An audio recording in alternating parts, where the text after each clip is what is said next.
Halo pemirsa, Assalamualaikum warahmatullahi wabarakatuh. Senang kali ini jumpa lagi bersama saya Khairul Fahmi. Kali ini di ruang konsultasi TVRI Bengkulu pemirsa, untuk edisi hari ini tentunya Minggu 14 Februari 2021 tentunya. Dan sore hari ini pemirsa, kita akan berbicara mengenai satu tema yang sudah kita angkat mengenai anak sulit makan merupakan masalah psikologis pada anak atau bukan. Dan untuk itu kita sudah mengundang satu orang narasumber tentunya yang berkompeten, dan nantinya kita akan berbincang kepada beliau mengenai tema yang barusan kita angkat tentunya. Dan tentunya nanti kita juga mengundang untuk pemirsa di rumah untuk bisa berdialog berinteraktif bersama kami. Bisa telepon 0736 21541, sekali lagi di 0736 21541. Dan di studio TVRI Bengkulu telah hadir pemirsa untuk narasumber kita, yaitu ada Bapak Wendri Surya Pratama selaku psikologis klinis. Selamat sore Bapak. Selamat sore. Selamat sore ya.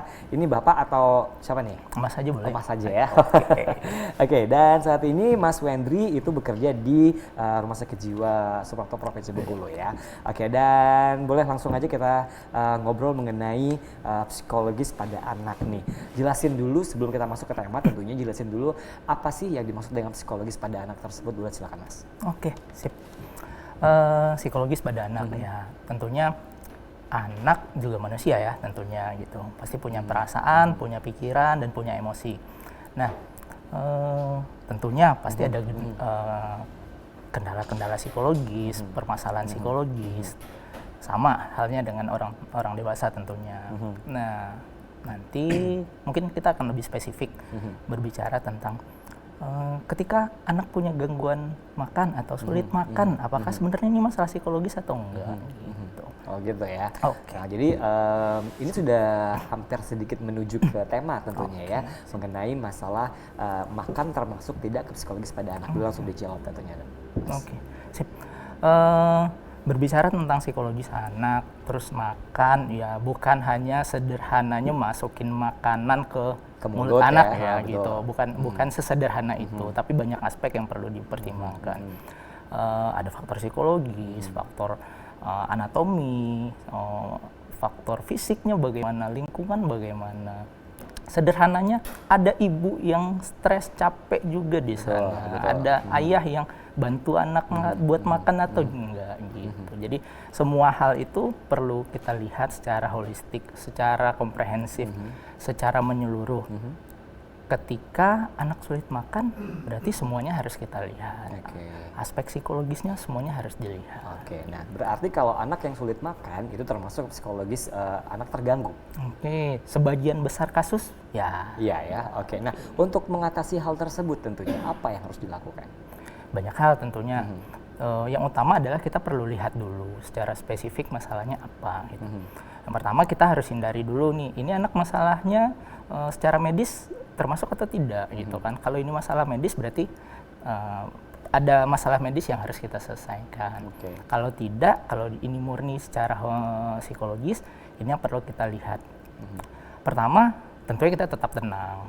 Nah, banyak orang tua Mas berpikiran kalau berbicara tentang masalah sulit makan, akhirnya orang tua akan cemas, emosional, dan nggak sedikit juga orang tua yang berpikiran anaknya punya permasalahan psikologis nih, gangguan makan nih, gitu kan. Nah, sebenarnya kita yang pertama yang harus kita lakukan adalah orang tua harus tetap tenang. Orang tua tetap tenang. Iya, ya. Orang tua tetap tenang. Dan apakah hal ini bisa dianggap remeh nggak sih untuk permasalahan anak sulit makan dan tidak dibawa ke psikologi? Nah, itu tadi balik lagi kita harus lihat lagi secara komprehensif. Kalau permasalahan makan tidak diatasi secara cepat, tidak secara holistik, secara menyeluruh kita ini, dampaknya tentu akan buruk ya untuk anak. Misalnya anak sulit makan, dampaknya status gizinya jadi buruk, anak akhirnya jadi sakit, tentunya buruk. Dampaknya sampai sejauh itu. Sampai sejauh itu ya. Jadi nggak bisa diremehkan juga kan ya. Nah untuk anak sendiri kita tahu bahwa ini anak kan makannya itu milih-milih tuh. Makannya milih-milih, ada yang nggak mau makan sayur, terutama itu ya, mau makan sayur dan pengennya makan ayam aja gitu. Nah itu selaku orang tua mungkin apa sih yang harus kita lakukan agar anak tersebut mau makan makanan yang mungkin sehat menurut orang tuanya gitu. Oke, sip. makan bukan hanya soal makan, tapi ada perilaku di sana, gitu kan. Ada perilaku anak dan perilaku orang tua. Nah, kebanyakan Mas Fahmi, orang tua punya perspektif tersendiri gitu. Ada sebagian besar orang tua, pokoknya anakku makannya banyak, harus banyak nih. Pokoknya harus makan sayur, harus makan buah nih gitu. Pokoknya harus gendut gitu kan. Ternyata sebenarnya anaknya secara status gizi ketika dilihat sebenarnya nggak ada masalah, anaknya baik-baik saja gitu kan. Tapi orang tua lah, nah perilaku yang bermasalah di sana adalah perilaku orang tua. Akhirnya memaksa anaknya, dan nggak sedikit juga yang akhirnya mengiming-imingi, kamu harus makan ya, kalau nggak makan papa pukul. Betul. Kamu harus makan yang banyak, kalau nanti makan bapak beliin mainan. Akhirnya anak berperilaku makan tidak dengan nyaman, akhirnya karena iming-iming dan ujung-ujungnya akan tertekan dan sulit untuk makan.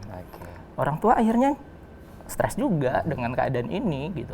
Jadi ibaratnya jadi lingkaran setan buat orang tua dan anaknya sendiri. Nah baiknya setelah baiknya itu kita harus lakuin apa? Kalau tadi kan nggak boleh diiming-imingin, anak harus itu. Jadi baiknya kita harus gimana terhadap anak? Pertama kita tetap tenang, kita bersikap netral dengan kondisi anak dan kita lihat secara objektif anak. Sebenarnya ini masalah anak apa ya? Emang protokol makannya sudah diterapkan dengan baik nggak? Orang tua sudah tidak punya tuntutan terhadap anak nggak? Ada distraksi nggak terhadap anak ketika anak makan? Gitu. Terus ada juga anak-anak yang dia sangat sering nyemil makanan saat jadwal makan akhirnya sudah kenyang. Gitu. Mungkin dikurangi nyemilnya kali ya dok ya. Terus. Jadi yang pertama adalah kita juga perlu menerapkan protokol makan terhadap anak. Jadi kapan jadwal makannya? Jam berapa? Berapa lama? 30 menit mungkin cukup untuk anak-anak usia 2-5 tahun. Makannya habis berapa banyak? Gitu kan. Apa aja yang harus dimakan? Ada distraksi nggak? Kalau bisa tidak ada distraksi, termasuk gadget nih. Gitu. Nah, juga anak yang penting adalah anak merasa nyaman ketika makan. Baik. Berarti kita sebagai orang tua harus tahu terlebih dahulu tentunya ya apa-apa saja permasalahan yang dihadapi oleh anak. Kenapa anak ini sulit untuk makan tentunya ya. Dan perlu nggak sih orang tua secara dini mengetahui permasalahan anak itu sulit untuk makan dan mereka harus datang ke mana nih untuk berkonsultasi seperti itu? Sip. Itu tadi, pertama dilihat dulu secara objektif, anak masalah makannya kenapa ya gitu. Apakah memang secara medis punya gangguan secara medis, mungkin anatominya gitu kan. Nah ketika ya berarti tentu harus ke dokter. Nah terus kedua ya kita perlu lihat, nah kebanyakan tuh kita tidak melihat anak bahwa anak tumbuh atau berkembang sesuai dengan grafik perkembangannya atau tidak. Gitu. Mungkin buat ibu-ibu yang punya bayi di rumah itu punya buku KIA ya. Gitu. Buku KIA. Nah itu tinggal dilihat sebenarnya anak sudah tumbuh dengan baik nggak, sesuai dengan grafiknya nggak. Kalau tumbuh dan baik-baik saja, tapi masih sulit makan, nah harusnya jangan khawatir berlebihan dulu, gitu. Tapi tetap kita lihat ini masalahnya di mana. Gitu. Tapi kalau anak sebenarnya grafiknya sudah tidak sesuai, nah ini sepertinya butuh pertolongan, ya baru baiknya ke profesional. Ya. Nah selain dari masalah makan tentunya, nah untuk tahapan perkembangan psikologis anak itu apa aja sih mas? Kalau boleh di-sharing tentunya. Sebenarnya banyak ya, secara teoretik anak berkembangnya seperti apa, banyak teori yang memandang juga gitu kan. Tapi yang penting adalah anak memenuhi setiap milestone atau tahapan-tahapan perkembangannya gitu. Ya misalnya untuk anak 3-5 tahun ini yang mungkin akan banyak bermasalah di permasalahan makan ya gitu kan. Nah, di usia sana di situ anak sudah harus bisa mengembangkan motorik halus, motorik kasar, sudah bisa pegang sendok dengan sendiri, sudah bisa misalnya buka baju sendiri, gitu. Sudah bisa mengungkapkan perasaannya gitu kan. Sensori motoriknya juga harus berkembang gitu kan. Nah, tahapan-tahapan ini yang harus sebenarnya dipenuhin oleh anak. Oke, baik. Nah, cara mensiasati nih, kita tahu bahwa kita balik lagi ke anak yang sulit makan ya. Anak yang sulit makan sayur lah, sulit makan lain sebagainya yang mungkin dianggap itu sangat bergizi bagi anak dan juga dibutuhkan perkembangan oleh anak itu sendiri tentunya. Sebagai orang tua mungkin ada siasat nggak sih kita agar bisa anak ini makan ini gitu loh? Ada nggak sih Mas dari ilmu psikologisnya gitu loh? Sip. Ya, itu tadi. Pertama kita lihat karakter anak dulu. Secara karakter, ada anak yang mau makan apa aja dimakan aja gitu kan. Mau jam seberapa pun mau makan snack ini, saat jam makan dia akan ini. Nah tentunya orang tua nggak akan sulit dong. Gitu. Mau dikasih sayur, mau makan ini, nggak akan sulit. Nah yang sulit adalah ketika anak yang sulit sekali makan itu, terus kualitasnya juga nggak banyak makannya gitu kan. Nah ini perlu kita siasati gitu. Apa yang harus dilakukan orang tua? Orang tua harus buat protokol gitu kan. Protokol makan gitu. Harus ada protokol makan. Kesehatan, iya, betul. protokol makan juga ada ya. Iya, protokol makan. Pertama kita kenalkan dulu kan anak tahu nggak sih lapar apa, kenyang apa gitu. Nah, kita harus tahu gitu. Harus dikomunikasi dengan anak. Kapan makan? Kapan saya lapar? Kapan saya makan? Terus ada distraksi nggak di sana? Hindari semua distraksi gitu. Terus boleh juga saat anak makan dengan baik, ya di reward, disemangatin, dijelaskan misalnya. Jangan terlalu berlebihan. Iya, tapi tidak berlebihan, sewajarnya. Akan lebih tepat mungkin menjelaskan tujuan makan apa sih, biar abang, adik bisa lebih ada punya tenaga buat main lagi. Itu dan mungkin bisa jadi kalau dia punya kakak itu contoh kakaknya gitu kan. Pokoknya banyak berbagai macam cara ya Mas ya. Nanti kita lanjutkan kembali tentunya untuk obrolan kita bersama dengan Mas Surya ataupun juga Wendri Surya Pratama selaku psikologis klinis, yaitu mengenai anak sulit makan termasuk psikologis terhadap anak atau bukan tentunya. Dan nantinya kita juga mengundang Anda pemirsa untuk bisa berdialog bersama kami di 036 2154. Tapi kita jeda iklan terlebih dahulu, tetap bersama kami di TVRI Bengkulu.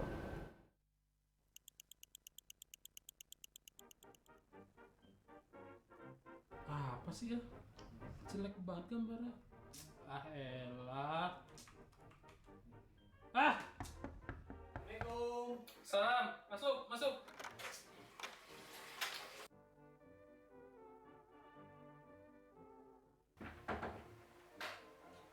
Ada apa? Lihat tuh. Ya elah, hari gini masih pakai TV analog.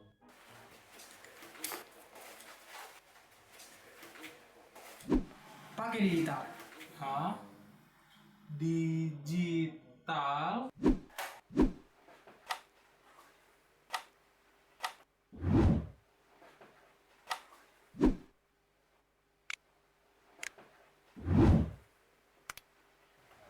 Nah, gimana? Bagus kan gambarnya? Oh, jadi ini digital.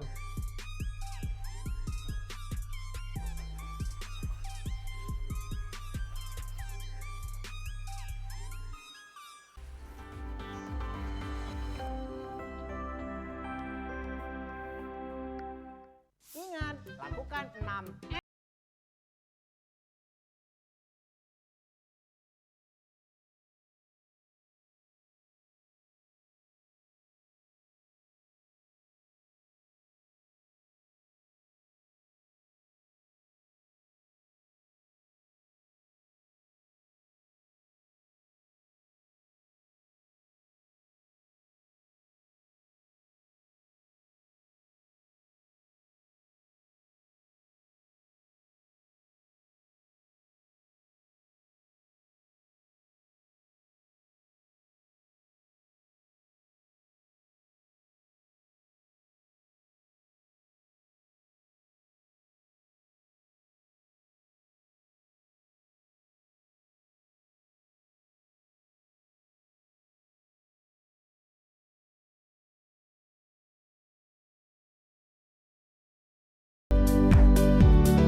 Baik pemirsa, balik lagi di TVRI Bengkulu tentunya di ruang konsultasi TVRI Bengkulu sore hari ini edisi Minggu 14 Februari 2021 tentunya. Dan masih bersama dengan narasumber kita yaitu Mas Wendri Surya Pratama selaku psikologis klinis tentunya. Dan kita masih mengangkat tema mengenai anak yang sulit makan apakah termasuk ke dalam masalah psikologis pada anak tentunya. Dan kita sudah berbincang panjang mengenai psikologis pada anak dan nantinya kami tunggu partisipasi Anda pemirsa di 0136 21541 untuk yang bisa berdialog bersama kami di Studio TVRI Bengkulu sore hari ini ya. Oke baik, kita ngobrol lagi bersama Mas Wendri nih selaku psikologis klinis ya. Menarik tentunya kalau kita berbicara mengenai psikologis pada anak tentunya, dan psikologis pada anak ini kan macam-macam. Boleh disebutkan terlebih dahulu apa saja masalah-masalah psikologis yang terjadi ataupun juga yang mungkin timbul pada anak, silakan. Oke, sip. Bicara soal anak ya tetap aja anak manusia itu banyak sekali gangguan psikologis. Entah itu gangguan perkembangan, gangguan tumbuh kembang, gangguan kognitif, gangguan perilaku, ada juga gangguan emosi. Tapi secara kurang lebih secara garis besar pasti masalah psikologis mencakup tentang bagaimana perilakunya, bagaimana emosinya, bagaimana perasaannya, gitu, pikirannya. Nah sempat punya kasus nggak sih ataupun juga permasalahan di lapangan tentunya mengenai psikologis yang terjadi terhadap anak, mungkin perkembangan kognitifnya dan sebagainya, mungkin boleh cerita Mas? Banyak ya kasus-kasus anak tentunya gitu, terutama kasus-kasus tumbuh kembang gitu kan, anak yang tidak tumbuh dan tidak berkembang sesuai dengan usianya gitu. Ibaratnya anak usianya saat itu adalah 5 tahun gitu. Usianya 5 tahun, tapi secara mental anaknya baru usia 3 tahun. Nah, kemampuan perkembangannya baru sebatas anak 3 tahun gitu. Nah, tentunya ini akan menghambat kan. Sementara anak harus sekolah, harus sudah mulai bisa menulis, sementara dia belum bisa. Nah, ini tentunya punya gangguan tersendiri yang harus diselesaikan juga. Gitu. Oke, nah baik. Kalau itu kan ada gangguan perkembangan pada anaknya ya. Nah, kita orang tua mempunyai anak yang punya hal tersebut gitu loh. Itu ada yang menerima atau ada enggak gitu kan. Nah, itu menurut dari psikologisnya sendiri itu seperti apa Mas Wendri? Oke, sip. Banyak hal. Tentunya orang tua punya perasaan sendiri, punya emosi sendiri. Harusnya sebaiknya gitu kan ya kita tetap tenang, kita tetap tenang ketika anak punya permasalahan psikologis itu. Kita harus objektif, lihat secara menyeluruh sebenarnya masalahnya apa sih, masalah anak ini di mana, di lingkungannya kah, di stimulasi kah, atau memang secara tumbuh kembang anak ini bermasalah gitu. Jadi ketika sulit untuk melakukan ini sendiri, hubungi profesional, bisa ke psikolog, bisa ke dokter anak, ke dokter yang lainnya, ahli gizi, segala macam, yang mungkin lebih kompeten dalam melihat ini. Berdiskusi bersama mereka, ini masalah apa dan bagaimana solusi yang tepat untuk menangani permasalahan anak ini. Oke, baik. Tentunya kita harus menerima ya, menerima dan juga lakukan hal yang terbaik bagi anak agar anaknya itu sembuh tentunya ya. Nah, untuk masalah tersebut, anak tersebut bisa sembuh nggak sih, Mas? Ketika ditangani dengan tepat tentunya gitu kan. Ibaratnya sakit tentu ada upaya penyembuhan, di assessment dengan benar, diberikan intervensi dengan benar, tentunya anak jadi lebih bisa optimal lagi ya. Oke, baik. Nah, kalau judul kita hari ini mengenai sulit makan. Nah, kalau pada anak ada masalah ataupun juga ada kasus sulit berbicara. Nah, ini sulit berbicara. Padahal usianya sudah mulai masuk ke tahapan yang mungkin anak-anak lainnya sudah masuk ke hal-hal yang mungkin bisa berbicara dengan baik tentunya. Nah, ini termasuk masalah psikologis pada anak atau bukan? Oh iya, tentunya iya ya. Iya ya. Oke. Nah, itu harus apa yang harus kita harus orang tua lakukan? Nah, pertama kita harus datang ke profesional, melihat sebenarnya masalahnya apa.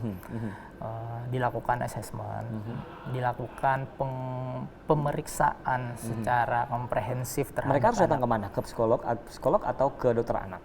Bisa kemana saja terutama. Kalau ketika ini anak ya bisa mungkin terlebih dahulu ke dokter spesialis anak, dokter umum. Ya kita lihat dulu secara medis ada masalah medis kah? Oke. Mungkin saja ada masalah anatomi, lidahnya pendek misalnya, atau rahangnya bermasalah gitu. Nah ini perlu kita lihat dulu. Ketika secara medis tidak ditemukan gejala, nah mungkin ini permasalahan psikologis. Nah baru datang ke mungkin ke psikiater, ke psikolog. Gitu. Nah setelah itu baru kita tetapkan terapi apa yang mungkin bisa dilakukan ke anak. Oke, boleh dibocorkan ya nggak sih terapinya ya, salah satunya itu terapinya apa? Gitu. Terapi wicara ada. Terapi ya. wicara ya. Bahkan, Terapi wicara itu seperti apa, Mas? Nah bahkan kita di Bengkulu pun sudah ada terapis wicara ya. Intinya adalah melatih kembali anak untuk berbicara. Bisa jadi banyak hal yang menyebabkan anak sulit berbicara atau terlambat berbicara. Betul. Entah itu vokalnya, entah stimulasi yang tidak baik gitu kan. Bisa jadi kebanyakan kasus juga misalnya orang tua ngajarin bahasa Inggris, terus bahasa daerah juga, bahasa Indonesia juga. Akhirnya anak jadi bingung, ini yang benar bagaimana gitu. Atau pengucapan, seringkali yang bilang dicadel-cadelkan Betul, tuh, betul. ayo bobo gitu. Iya. Nah, Oh jadi kita nggak boleh ataupun tidak diperbolehkan untuk berbicara yang cadel-cadel gitu dipleset-pleset. kepada anak gitu. Sebaiknya tidak. Oh sebaiknya tidak. Sebaiknya ya. tidak. Oke, sebaiknya baik-baik saja. Iya, Oke, yang lurus-lurus saja sip. gitu lah ya. Jadi misalnya apa ya, misalnya ayo dong kemana gitu kan, jadi ayo dong kemana gitu nggak boleh ya, Dok, iya. ya. Oke, jadi harus lurus-lurus saja biar anak bisa menangkap dengan baik tentunya ya. Oke, nah saya juga punya keponakan tuh yang sulit berbicara, sampai sekarang pun sulit untuk berbicara dan mengucapkan kata-kata itu tidak kita mengerti tentunya. Nah itu hal yang menyebabkannya itu apa, Mas? Itu tadi bisa secara medis, bisa secara psikologis juga. Bisa jadi memang ada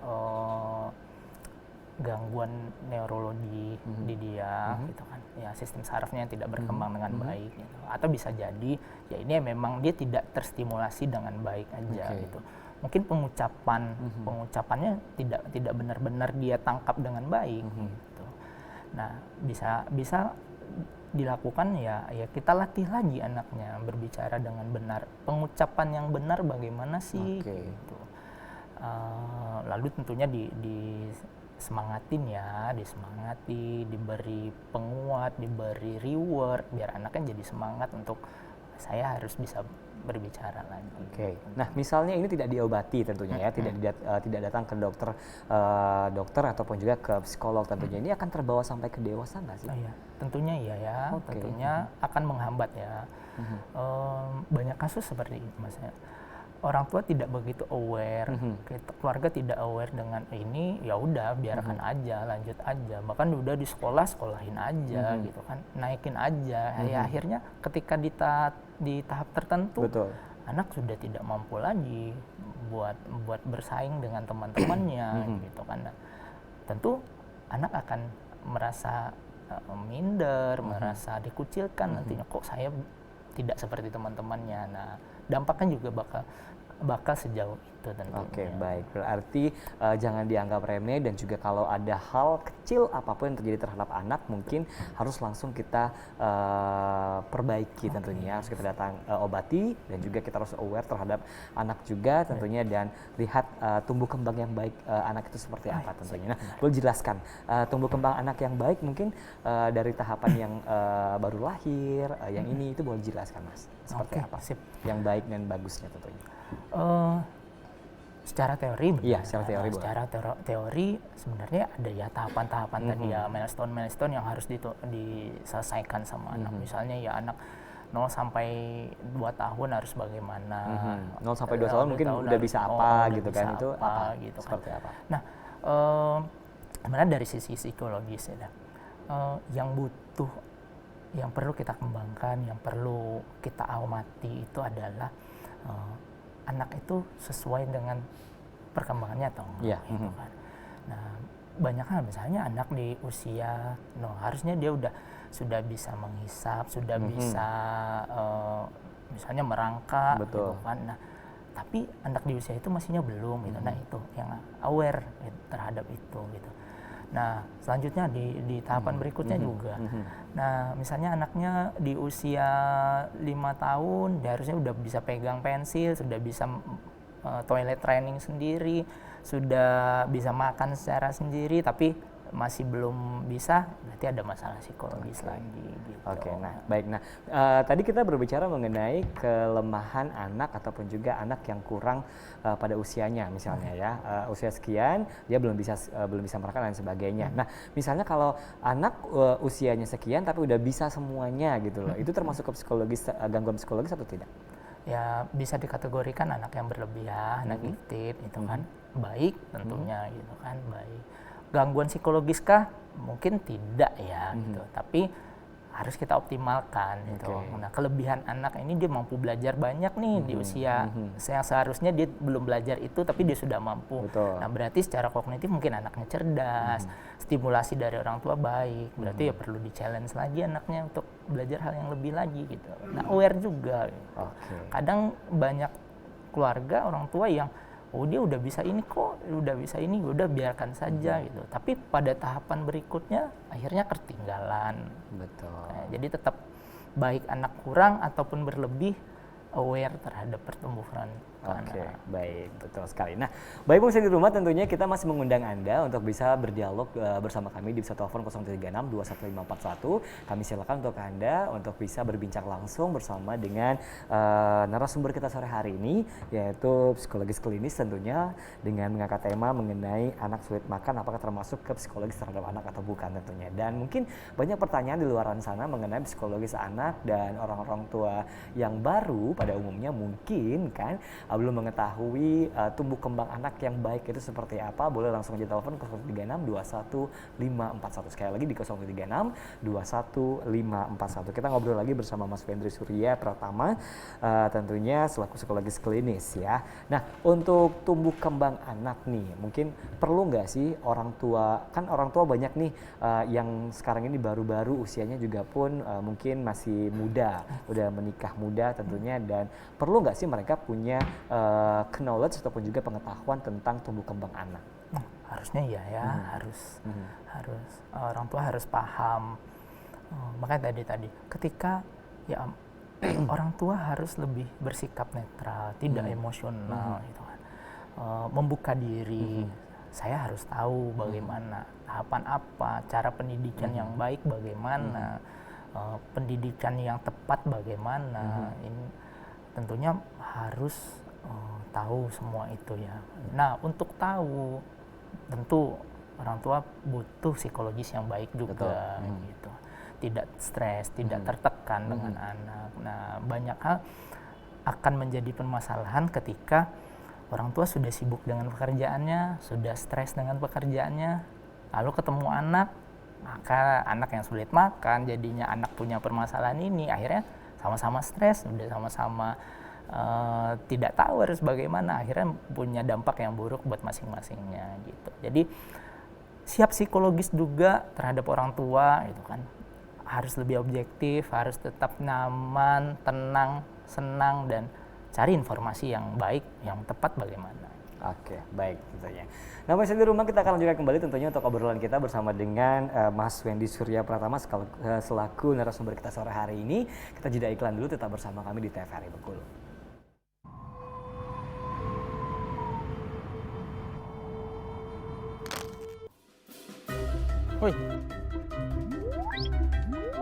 Woi, di sana segalanya. Dak usah lah ngambil sampah tu. Lah tugas pemerintah kita bersihkan sampah tu. Woi sana, sampah di sini banyak. Kalau bukan kita, siapa lagi? Iya, Dek. Betul tuh, Dang. Dah lah. Woi sana. Tidak nengok pengumuman tu. Mato tu dipakai. Mato. Woi sana. Kalau bukan kita, siapa lagi yang nak bersihkan sampah ko?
pemirsa, balik lagi di ruang konsultasi TVRI Bengkulu tentunya untuk edisi hari ini Minggu 14 Februari 2021 tentunya untuk sore hari ini kami masih mengundang Anda untuk bisa berdialog bersama kami di pesawat telepon 0736 21541 sekali lagi di 0736 21541 pemirsa. Nah kembali kita akan ngobrol bersama dengan narasumber kita ada Mas Wendri Surya Pratama tentunya ya. Nah ini ada ada kasus mungkin yang sering terjadi juga di luaran tentunya mengenai perbedaan yang mungkin dirasakan oleh anak. Misalnya anak ada dua nih di rumah tangga tentunya ya. Dan mungkin ini perasaan anak aja nih. Perasaan anak yang mungkin dibeda-bedakan kasih sayangnya tentunya. Nah itu bagus nggak untuk perkembangan dari anaknya sendiri atau orang tuanya harus bersikap seperti apa Mas? Oke, sip. Ya tentunya anak punya perasaan masing-masing, punya pikiran yang masing-masing. Setiap anak pasti berbeda.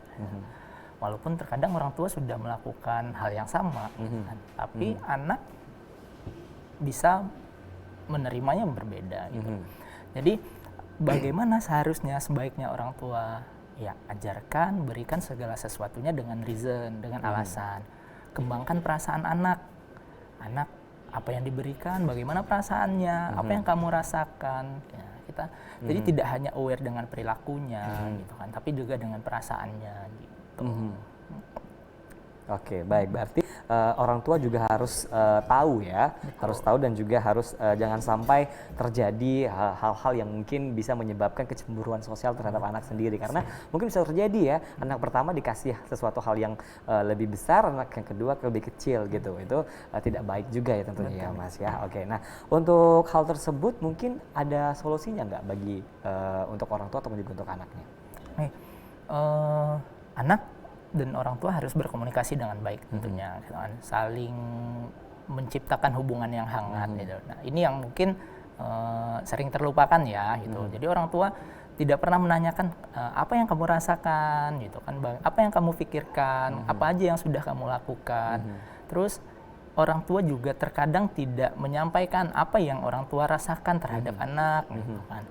Ibu capek loh, ibu lagi banyak pekerjaan loh, ibu memberikan ini karena ini loh, gitu kan. Tidak dengan reason. Akhirnya anak juga berpikir sebenarnya ada apa ya, gitu kan. Bagaimana ya, tidak menerima dengan baik apa yang sebenarnya diberikan oleh orang tua, gitu.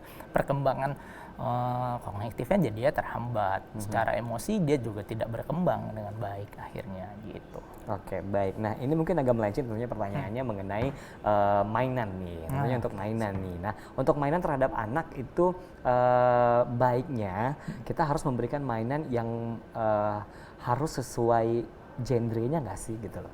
Oke. Misalnya laki-laki harus boneka, laki-laki harus ini mobilan, perempuan harus boneka gitu. Itu memang harus sesuai gitu nggak sih?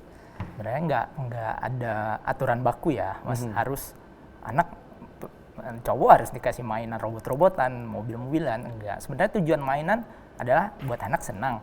Di samping itu ada latihan juga kan, ada latihan motorik, ada motorik halus bagaimana anak mengembangkan perasaan juga terhadap mainannya, gitu kan. Jadi tidak semerta-merta hanya mainan dan anak gitu. Jadi apakah harus mutlak anak laki-laki mainannya A, anak perempuan B? Betul. Ya tidak mutlak harus seperti itu, gitu. Jadi boleh bisa saja anak laki-laki diberikan boneka, tapi dengan ajaran yang baik, misalnya ya berkomunikasi dengan cara berkomunikasi bagaimana, menyampaikan perasaan bagaimana, gitu. Ya sebatas itu wajar dan membuat anak senang. Saya rasa nggak ada masalah. Nggak ada masalah ya, dan nggak sampai nanti terganggu terjadi gangguan psikologis terhadap anaknya. Gitu. Sip. Tapi kita tetap hati-hati juga, gitu. Makanya kita harus lihat perkembangan anak bagaimana, ada masalah perilaku kah, bagaimana perasaan dia, apa yang sedang dia rasakan, gimana dengan mainannya, gitu. Itu butuh kita lihat sebenarnya. Oke, baik. Nah, untuk hubungan terhadap anak dan juga orang tua nih, tentunya kita tahu bahwa hubungan terhadap anak dan juga orang tua itu harus dijaga dari kecil sampai juga sekarang tentunya. Nah, kalau hubungan orang tua dan anak itu tidak baik dari kecil ataupun juga mungkin kurang pengasuh dari ayahnya atau kurang kasih sayang dari anaknya sendiri, itu bisa menyebabkan psikologis kedewasannya tentunya, dok ya. Itu boleh dijelaskan mungkin. Tentunya ya kan. Pertumbuhan dan perkembangan itu ya dari kecil. tidak hanya fisik tapi pertumbuhan psikologis juga. Nah, orang tua misalnya ayah yang tidak mengembangkan rasa sayang, tidak pernah memberikan rasa kasih sayang, ibu ya tentunya akan mengembangkan pribadi anak yang tidak baik juga tentunya gitu. Bisa jadi ayah yang pemarah, selalu marahin ini nggak boleh, ini yang nggak boleh. Kira-kira akan jadi anak seperti apa ya?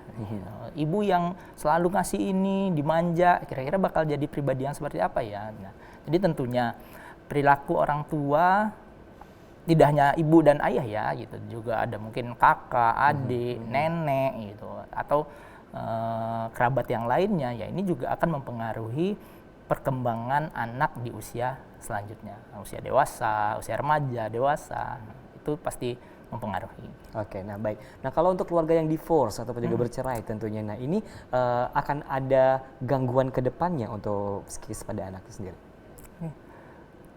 Kita perlu lihat dulu sebenarnya sejauh apa dampak ini kepada anak gitu. Tapi tentunya akan punya sesuatu yang tidak nyaman di diri anak pasti gitu kan. Antara biasanya ada ayah dan ibu, tiba-tiba mereka berpisah gitu kan. Nah, untuk itu kita perlu tahu, kita perlu cek, kita perlu lihat lagi apa sih yang dirasakan anak, apa yang dia pikirkan. Komunikasi hal yang penting di sini. Ketika komunikasi baik, kita bisa menanggulangi perasaan yang tidak nyaman di anak, pikiran yang tidak nyaman di anak. Saya rasa masalah divorce bisa diatasi dengan cara yang lebih tepat dan lebih baik untuk anak itu. Oke, baik. Nah, kan kerjanya di rumah sakit jiwa nih, rumah sakit jiwa dan juga mengurusi orang-orang yang mungkin gangguan kejiwaan tentunya. Nah, anak itu ada nggak sih yang kena gangguan jiwa, Dok? Oke. Pertama klasifikasi ya, klasifikasi gangguan jiwa tentunya ada klasifikasi tersendiri gitu kan. Nah, gangguan masalah kejiwaan di anak tidak mungkin mindset masyarakat dulu sih yang perlu dibenahi gitu kan. Karena sebagian berpikiran bahwa sakit jiwa adalah sakit seperti teman-teman yang di jalanan gitu kan. Tapi anak sulit makan atau anak yang gangguan tidur, apakah masalah klasifikasi gangguan kejiwaannya? Ya, tentunya gitu. Anak yang makan tidak bagaimana makannya. Di kasus-kasus ada beberapa kasus-kasus yang eating disorder gitu ya. Anak makan sesuatu hal yang nggak wajar misalnya. Ya, ini klasifikasi gangguan jiwa gitu. Juga anak-anak yang tidak tumbuh dengan baik, perkembangannya terhambat. Anak dengan intelijensinya disabilitas gitu, disabilitas intelijensi gitu kita sebutnya, atau anak-anak yang berkebutuhan khusus. Nah, apa ini kategori klasifikasi gangguan jiwa? Ya, tentunya. Oke, jadi ada ya? Ada, termasuk kita klasifikasikan dulu itu gangguan jiwanya kemana arahnya tentunya ya. Oke, nah untuk orang tua mengetahui anaknya terjadi gangguan psikis pada anak itu apa yang mereka baca gitu? Oke. Tentunya yang dilihat adalah perilaku pertama. Karena perilaku yang paling mudah untuk kita lihat gitu. Perilakunya sesuai nggak ya dengan anak seusianya gitu. Dengan anak-anak seusia dia, anak-anak lain dengan teman-temannya ada perbedaan nggak ya gitu. Ketika ada perilakunya berbeda, nah orang tua harus lebih aware. Terus kemudian ya kita bisa tanya gitu, apa yang Anda pikirkan? Apa ya sih yang Abang pikirkan tentang A, tentang kejadian B, tentang sekolah tadi bagaimana gitu. Kita bisa cek lagi apa yang dia pikirkan. Terus juga kita bisa lihat juga secara emosional dia bagaimana. Perasaan kamu saat sekolah gimana gitu. Ternyata saya tidak suka dengan ini. Saya ngerasa kesal, saya marah dengan ini gitu kan. Nah, ini tentunya ada permasalahan psikologis di anak tentunya. Jadi cek ketiganya, perilakunya, perasaannya, bagaimana pikirannya juga perlu kita cek. Ketika tidak sesuai dengan bagaimana mestinya, bagaimana biasanya, kita harus lebih aware. Oh, ternyata bisa jadi hanya ada masalah psikologis di anak tersebut. Oke, baik. Nah, berarti penting banget untuk komunikasi antara orang tua dan juga anak ya. Itu seberapa penting sih, Dok? Sangat penting ya tentunya. Sangat penting. Ini hal yang sangat mahal dan yang mungkin harus kita upayakan lebih baik. Oke, nah komunikasi terhadap anak itu kan berbeda tentunya ya, berbeda terhadap kita komunikasi dengan orang tua ataupun juga komunikasi dengan teman sebaya dan sebagainya. Tentunya ada trik khusus untuk komunikasi yang baik agar bisa diterima oleh anak nggak sih? Oke, sip. Ibaratnya gini, tingginya aja udah beda nih. Betul. Nah, tingginya aja udah beda. Cara berpikirnya juga pasti berbeda gitu. Nah, terkadang kita berpikiran atau menyampaikan sesuatu itu seperti bagaimana apa yang kita pahami gitu. Bukan melihat sebagai anak mahaminnya gimana sih gitu. Jadi triknya bagaimana? Pahamin anak, usianya berapa, kira-kira apa ya yang dia pahamin, sebatas mana ya gitu. Bisa menggunakan kata-kata yang lebih sederhana, cara yang lebih baik, cara yang lebih tepat. Itu mungkin akan lebih baik untuk anak komunikasi. Oke, nah baiknya yang komunikasi sama anak itu ayah atau ibunya? Oke, tentunya dua-duanya ya, gitu kan.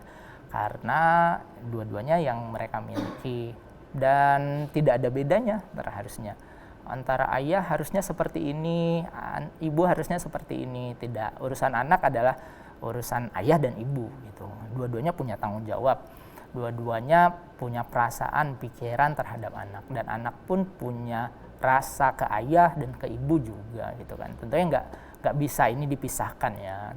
Harus kedua-duanya juga harus sama. Oke, balik lagi ke masalah genre nih ya. Mungkin di luaran sana banyak yang tahu bahwa kalau anak laki itu harus yang namanya ngobrol sama anak ayahnya gitu. Kalau anak perempuan harus ngobrol sama ibunya. Itu benar atau enggak sih? Sebenarnya lebih ke masalah biasanya ya, biasanya gitu. Laki-laki ayah tentunya melakukan sifat-sifat atau kegiatan-kegiatan kelaki-lakiannya gitu kan. Nah, anak akan lebih cepat belajar ketika dia dekat dengan anak laki-laki, ketika belajar dengan ayahnya yang laki-laki. Karena akan lebih cepat nih belajarnya. Oh, ternyata seperti ini. Oh, begini gitu.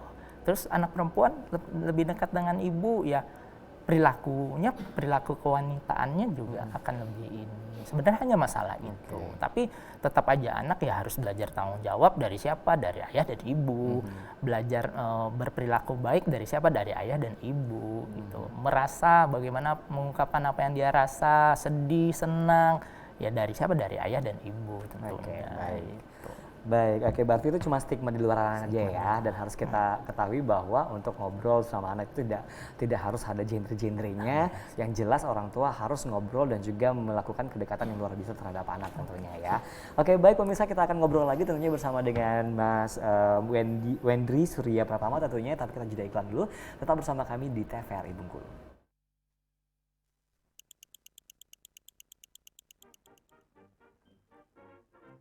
Apa sih ya? Jelek banget gambarnya. Ah elah. Assalamualaikum. Salam. Masuk.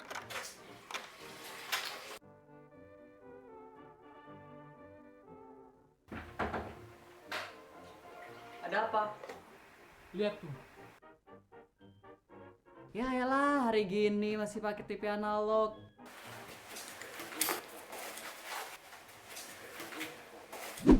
Pakai digital.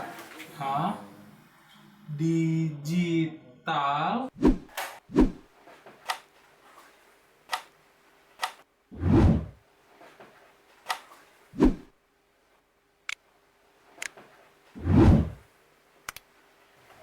Nah, gimana? Bagus kan gambarnya? Oh, jadi ini digital.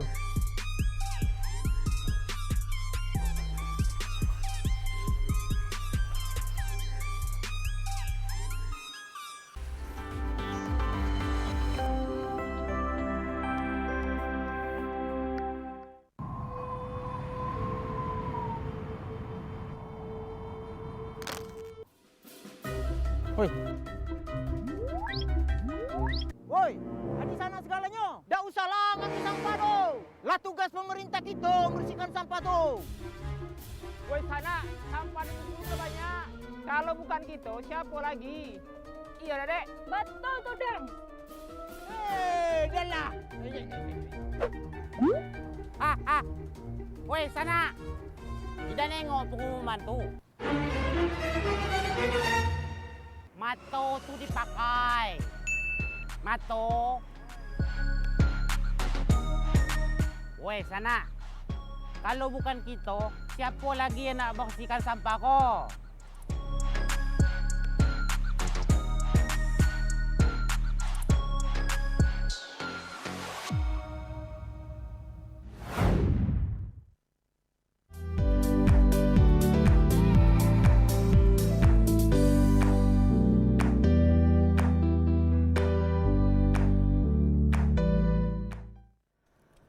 Baik pemirsa, balik lagi di TVRI Bengkulu. Hari ini masih di ruang konsultasi TVRI Bengkulu, tentunya edisi hari Minggu 14 Februari 2021. Sore hari ini pemirsa masih bersama dengan narasumber kita di studio TVRI Bengkulu, yaitu ada Mas Wendri Surya Pratama sekaligus selaku psikolog klinis dari Rumah Sakit Khusus Jiwa Suprapto Provinsi Bengkulu. Dan tema kita yaitu mengenai anak sulit makan merupakan masalah psikologis terhadap anak atau bukan tentunya.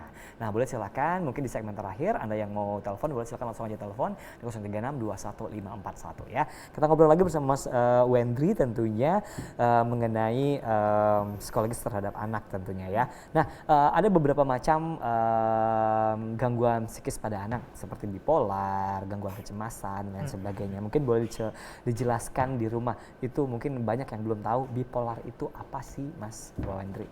Oke, sip. Ini tentunya gangguan medis ya, gangguan klinis. Mungkin yang berbicara akan lebih tepatnya mungkin psikiater, karena ini juga termasuk gangguan secara medis. Itu dari usia dini kan yang timbul untuk anak yang mungkin dari ke bipolarnya? Itu tumbuh ya tentunya dari itu perkembangan anak dari usia remaja, dari usia kecil hingga remaja gitu.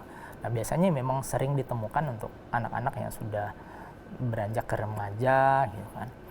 Nah, bipolar ada B, ya dia merasakan secara emosional tidak nyaman nih, berubah-ubah gitu, bisa terkadang senang yang berlebihan secara ekstrim, terus tiba-tiba bisa sedih yang sangat depresif gitu kan. Sebenarnya ini kenapa ya? Gitu. Ini ya karena perkembangan emosional dari kecil juga. Itu banyak faktor sebenarnya. Banyak faktor yang menyebabkan hal tersebut tentunya ya. Nah, itu bisa terjadi karena keturunan nggak sih untuk bipolar? Secara genetik mungkin tidak ya, tapi keturunan dengan temperamen seperti ini, karakter seperti ini akhirnya membentuk pribadi anak yang seperti ini tentunya ya. Gitu. Ayah yang berperilaku seperti ini tentunya akan menciptakan anak yang seperti ini juga. Ibu yang merasa seperti ini secara emosional tidak bisa kontrol emosionalnya gitu, tentunya akan mengembangkan pribadi anak yang tidak emosional juga tentunya. Jadi apakah ada keturunan secara genetik? Bisa jadi gitu, tapi yang lebih penting adalah ada keturunan, ada proses belajar dari orang tua yang menyiptain perilaku, emosi dan perasaan anak jadinya. Oke, nah baik, berarti bukan keturunan, tapi mungkin itu terjadi karena perilaku yang kurang baik juga tentunya ya.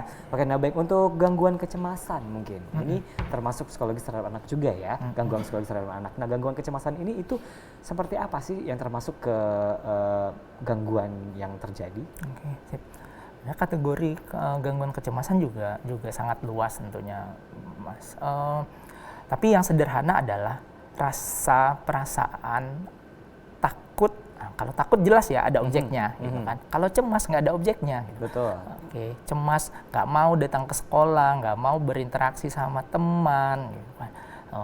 Cemas dengan perasaannya sebenarnya itu tidak benar, itu takut cemas dengan nanti gurunya bakal marah, teman-teman nggak suka sama saya, gitu kan. Nah, ini juga termasuk dalam salah satu gangguan kecemasan. Ya, itu bisa diobati? Ya, tentunya bisa diobati dengan terapi psikologis ya, atau psikoterapi. Kita perlu lihat lagi secara pribadi anaknya karakternya seperti apa ya, gitu kan. Bagaimana dia bertumbuh dan berkembang, gimana stimulasi pendidikan, stimulasi psikologis dari orang tuanya bagaimana, lingkungannya seperti apa, gitu. Karena ini yang perlu kita lihat, kemudian kita terapi perilakunya menjadi lebih baik, gitu. Cara berpikirnya mungkin cara merasanya, cara dia berperilaku, ini perlu kita intervensi dengan tepat. Gitu. Oke, nah mungkin berapa lama untuk tahap pengobatan atau juga penyembuhan terhadap anak-anak yang mempunyai gangguan masalah psikis kesehatan itu? Oke. Balik lagi sebenarnya lebih ke kasus per kasus ya, gitu kan. Bisa jadi satu anak 2 kali 3 kali pertemuan sudah selesai gitu kan. Terus ada anak yang mungkin butuh waktu 3 bulan, 4 bulan baru bisa menyelesaikan suatu permasalahan psikologisnya. Intinya begini, terkadang kita melihat permasalahan psikologis anak hanya simptom-simptomnya saja, gejala-gejala yang tampaknya saja. Anak sulit makan, anak nggak mau datang ke sekolah, hanya sebatas gangguannya saja yang lihat. Tapi kita lupa lihat lingkungannya seperti apa, pendidikannya bagaimana, stimulasi orang tua seperti apa, gitu kan. Apa perasaannya. Jadi penting untuk melihat suatu permasalahan psikologis pada anak secara komprehensif, secara menyeluruh, semua aspek harus kita lihat. Nah, ketika itu sudah kita lihat, baru bisa nanti kita lihat menentukan berapa lama nih, efektif nggak terapinya. Mungkin untuk anak dengan masalah seperti ini 6 sesi sudah cukup, 2 bulan atau 3 bulan sudah cukup, atau 1 bulan mungkin sudah cukup karena lingkungannya kooperatif juga gitu kan. Jadi nggak bisa kita tetapkan dalam sebulan sudah akan sembuh gitu, 3 bulan akan sembuh gitu. Jadi perlu kita evaluasi terus itu, dukungannya bagaimana gitu. Oke, baik. Nah, setelah dinyatakan selesai untuk anak pada terapi psikologis tentunya, apakah ini akan mengulang kembali? Nanti bisa terjadi pengulangan kembali terhadap anak tersebut? Oke. Tentunya bisa ya, kondisi relapse selalu bakal ada gitu kan. Makanya butuh lingkungan yang support dia. Jadi perilakunya terpelihara. Ibaratnya sederhana gini, anak yang dilatih untuk makan dengan sendok misalnya. Ketika itu dilatih terus-menerus, ya dia akan terlatih, perilakunya akan terbentuk. Saya akan makan dengan sendok gitu. Tapi ketika bertemu dengan teman-teman yang makan dengan tangan, gitu kan, ada gangguan-gangguan lagi nih. Anak mungkin berpikir lagi, merasa lagi, oh coba nih pakai tangan. Nah, bisa saja terjadi. Akhirnya perilakunya tidak terpelihara dan harus dievaluasi lagi. Berarti anaknya udah mikir dong ya, oh enak makan pakai tangan nih kayaknya. Intinya makan pakai tangan terus lah. Oke, nah baik. Satu lagi nih masalah psikologis yang gangguan psikologis juga terhadap anak, yaitu autisme. Ya. Nah mungkin orang tua di luar sana juga pengen tahu nih, apa saja yang bisa diketahui secara dini anak-anak yang memiliki gangguan autisme. Oke, sip. Ini gini. Ketika anak tidak berkembang sebagaimana mestinya, misalnya dia tidak berkomunikasi dengan baik, ketika berkomunikasi artinya ya anak tidak mendengarkan, anak tidak melakukan kontak mata, anak tidak berperilaku bagaimana anak-anak seusianya gitu kan. Nah ini kan kita perlu aware nih, oh ini kenapa ya, ada apa ya gitu kan. Nah sebaiknya orang tua dibatasi itu. Ketika ini sudah sepertinya ada permasalahan, yuk cari bantuan profesional gitu kan. Kita lihat secara dini mungkin, ini sepertinya emang ada permasalahan ini gitu. Perbandingan adalah lihat aja dengan anak-anak seusianya dia kurangnya di mana sih gitu. Sederhananya seperti itu aja. Oke, kita harus lihat perbandingan terhadap anak yang anak lain seusianya, ya, apakah gitu. sesuai perkembangannya atau tidak tentunya ya. Nah, untuk autisme sendiri, ini penyebabnya autis itu apa sih, Mas? Banyak hal ya, tentunya faktor genetik juga gitu, zat-zat kimia juga gitu kan.